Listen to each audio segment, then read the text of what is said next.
Numri I turistëve të huaj që vizituan Shqipërinë u rrit më tej në maj.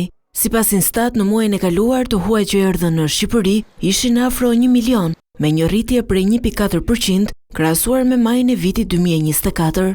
Në total në 5 muaj, Shqipërinë e vizituan 3.4 milion të huaj, por tur operatorët thonë se rritja e turistëve rrezikohet për shkak të luftës që po frenon prurjet nga Izraeli, por edhe për shkak të mungesës për të dytin vit radhazi të turistëve nga Kosova. Ka pasi rritje të madhe nga vendet e lindjes mesme, nga gjithë vendet e lindjes mesme, dhe një rritje, domethënë, të numrit turistëve nga Izraeli për shkak të linjave direkte që vendosen.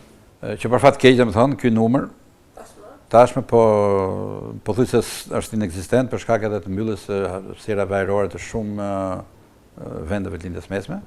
Shpresoj mos zgjat shumë kjo, por që ka ndikimet e veta. Kemi një reduktim të numrit të kosovarëve, pra qytetarëve të Kosovës, cilët zakonisht vinë fundjavëve deri në fillimin e sezonit, dhe fundjavët i ketë plot, dhe në fillimin e sezonit, edhe për shkak të çmimeve, fillojnë të reduktojnë numrin.